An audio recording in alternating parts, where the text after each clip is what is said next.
Hello students, welcome to our channel इंसान स्प्रूम biology. Hope आप सभी अच्छे होंगे और अभी तक हमारे चैनल को सब्सक्राइब भी कर लिया होगा, और अगर नहीं करा है तो जल्दी से जाके हमारे चैनल पे सब्सक्राइब कर दे और बेल आइकन को भी जरूर हिट करिएगा, जिससे कि रेगुलर वीडियो अपडेट्स आप तक पहुंचती रहे। आज हम डिस्कस करने वाले हैं मेजर ऑफ डिस्पर्जन में जो हमारा थर्ड मेथड है, जो कि है थर्ड एंड फोर्थ दोनों हम साथ में डिस्कस करेंगे, यानी कि स्टैंडर्ड डेविएशन और वेरिएशन कैसे निकालते हैं आज हम वो देखेंगे। अगर आपने हमारे प्रीवियस सेशन नहीं देखे जिसमें हमने ये बताया है कि mean, median, mode, range, inter quartile range कैसे निकालते हैं, ये नहीं देखा है तो आप उसे जरूर जाके चेकआउट करिए, बिकॉज एग्जाम के लिए ये काफी हेल्पफुल है। चलिए शुरू करते हैं आज के वीडियो से। तो आज हम डिस्कस करने वाले हैं कि हम स्टैंडर्ड डेविएशन और वेरिएंस कैसे निकालते हैं। अगर आपको कुछ मतलब सिंपल सा क्वेश्चन में अगर आपको वेरिएंस दिया हुआ हो और अगर पूछा जाए कि उस पॉपुलेशन का या उस डेटा का आपका स्टैंडर्ड डेविएशन क्या होगा, तो आपको कुछ नहीं करना है, क्योंकि स्टैंडर्ड डेविएशन आपका क्या होता है, आपका वेरिएंस का स्क्वायर रूट होता है, ठीक। और अगर जब हम पॉपुलेशन की बात करें तो आप ये देख सकते हैं यहाँ पे फॉर्मूला मेंशन है। जब आप पॉपुलेशन की बात करते हैं तो आप स्टैंडर्ड डेविएशन कैसे निकालेंगे, ये जो सिग्मा है ये स्टैंडर्ड डेविएशन के लिए यूज होता है। अब कैसे निकालेंगे पॉपुलेशन के लिए, अगर इक्वेशन में पूछा जा रहा है तो स्क्वायर रूट ऑफ वेरिएंस आप देख सकते हैं x minus new upon n और होल का स्क्वायर, ये आपका वेरिएंस का फॉर्मूला होता है, ठीक है। ये आपका वेरिएंस है, तो आप इसे सिंपल सा ये भी लिख सकते हैं स्क्वायर रूट ऑफ वेरिएंस, जैसे कि मैंने यहाँ नीचे लिख रखा है। बट अगर आपको एक सैंपल का निकालना हो किसी एक चीज का, तो आप क्या करेंगे, सेम फॉर्मूला में बस आप n-1 कर देंगे। यहाँ पे n क्या है, आपका टोटल नंबर ऑफ ऑब्जर्वेशन है, x बार क्या है, जो भी आपका सैंपल है उसका मीन क्या है for this one, and population के लिए यहाँ पे न्यू साइन यूज हुआ है।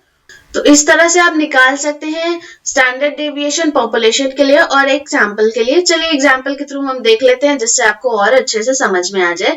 मान लीजिए ये कोई एक क्लास का हमें डेटा दे के रखा हुआ है, जहां पे नंबर ऑफ मार्क्स यहाँ पे मेंशन करे हुए हैं अलग अलग स्टूडेंट्स के 3, 4, 5, 6, 7, 8, 9 ये नंबर ऑफ मार्क्स है।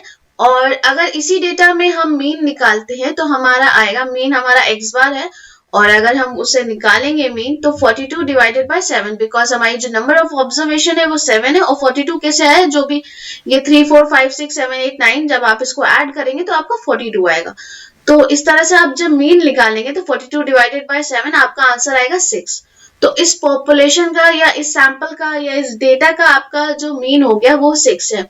तो यहाँ पे x जो होगा वो हमारा ये वाला वैल्यू होगा, यानी कि जो मार्क्स आए हैं माइनस x बार है मीन, यानी ये जो आपका एक जो वैल्यू है, जितने मार्क्स आए हैं माइनस आप मीन से करेंगे जो भी आपका डेटा का मीन है।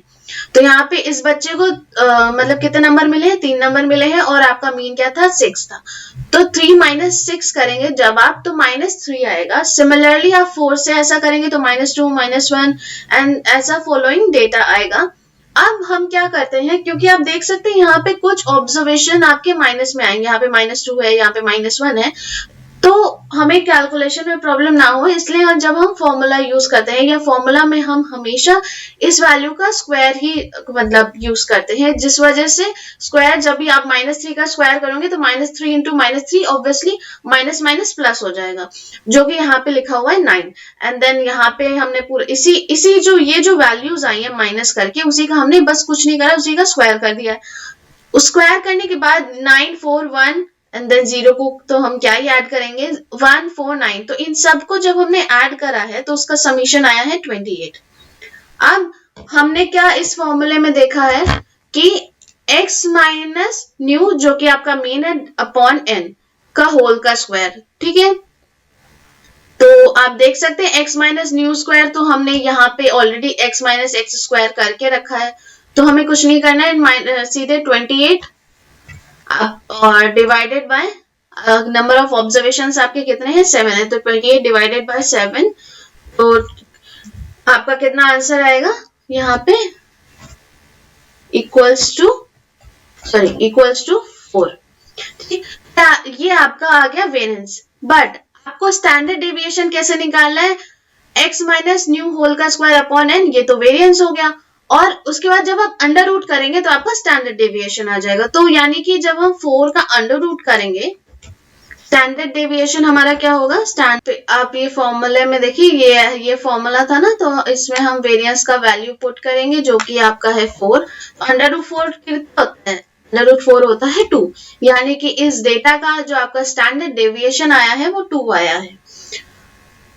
अच्छा, ये फॉर्मूला तो बता दिया, बट मैंने आपको ये तो बताया ही नहीं कि स्टैंडर्ड डेविएशन होता क्या है। तो स्टैंडर्ड डेविएशन किसी भी डेटा का, आप अगर स्टैंडर्ड डेविएशन निकाल लें, जितना ज्यादा आपका स्टैंडर्ड डेविएशन आता है वो ये बताता है कि आपका जो डेटा है वो मीन वैल्यू से, यानी कि 6 से कितना दूर तक फैला हुआ है। जितना कम आपका स्टैंडर्ड डेविएशन होगा वो ये दिखाएगा कि आपका जो डेटा है वो आपका मीन की तरफ ज्यादा क्लब्ड दिख रहा है, और जितना ज्यादा स्टैंडर्ड डेविएशन आएगा उसका मतलब ये होगा कि आपका डेटा कितना ज्यादा फैला हुआ है, कितना ज्यादा डाइवर्स है, कितना ज्यादा डेविएशन दिख रहा है डेटा में, ओवरऑल आपका पॉपुलेशन में कितना ज्यादा डेविएशन है।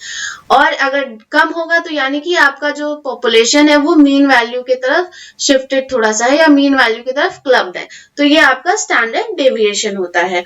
और स्टैंडर्ड डेविएशन क्या होता है, स्क्वायर रूट ऑफ वेरिएंस। तो ये जो फॉर्मूला है आपका, standard deviation equals to square root of variance, ये तो सबसे ज्यादा इंपॉर्टेंट है, बिकॉज कभी कभी सिंपल सा सिर्फ यही वेरिएंस दे दिया जाता है और स्टैंडर्ड डेविएशन पूछ लिया जाता है, या स्टैंडर्ड डेविएशन दिया रहता है और वेरिएंस पूछा जाता है। यहाँ तक कि इसी फॉर्मूले में भी, ये आप देखिए यहाँ पे जो फॉर्मूले में भी यहाँ पे स्क्वायर रूट ऑफ वेरिएंस ही दिया हुआ है, भले वेरिएंस लिखा नहीं है बट ये जो फॉर्मूला है वो वेरिएंस का ही है। तो अगर आज का वीडियो हमारा पसंद आया हो तो हमारे चैनल को जरूर लाइक, शेयर और सब्सक्राइब करें। तब तक मिलते हैं नेक्स्ट वीडियो में नेक्स्ट टॉपिक्स के साथ। Take care, bye bye and thank you.